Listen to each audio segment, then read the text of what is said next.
Alex Pettyfer stars as Kyle in Beastly, a modern remake of the Beauty and the Beast story.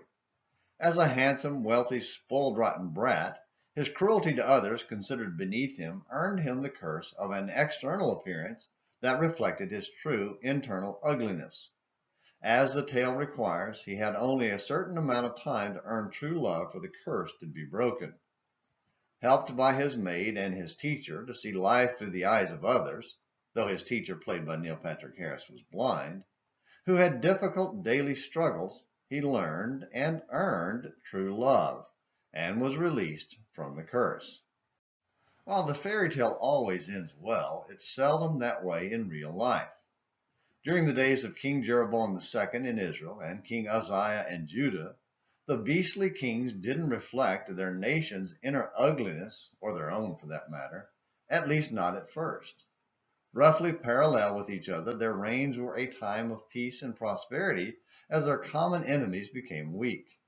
Syria fell to Assyria, and then Assyria suffered through several defeats in battle and became weak as well, which would explain why Jonah was so successful in calling them to repent. During this time, both kings rebuilt their armies, extended their borders back to the original size, and showered their friends with blessings. 2 Kings 14, verses 21 through chapter 15, verse 4, and 2 Chronicles 26, verses 1 through 15. But appearances were deceiving. Two prophets were sent by God to expose the ugliness of sin hidden under the facade of external prosperity. Hosea, a resident of Israel, began his work as God's prophet with an instruction to marry a prostitute and have children, though it seems they weren't actually his kids, as a symbol of how the nation of Israel was treating God, Hosea 1 verses 1 and 2.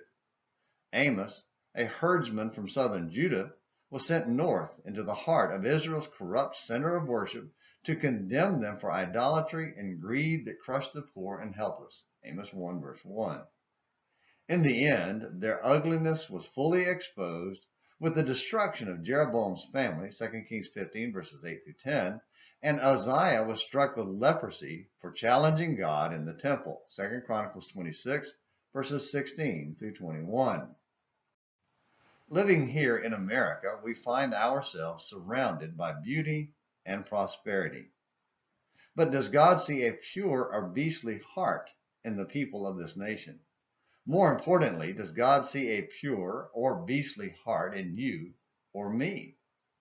This life isn't a fairy tale, but there is hope because God showed us true love in His Son and calls for us to return to Him with true love.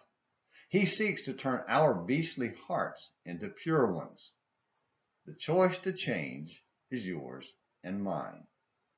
Thank you for watching Morning Minutes in the Bible and An American Missionary. Until next time, this is James McClenny hoping you have a great day.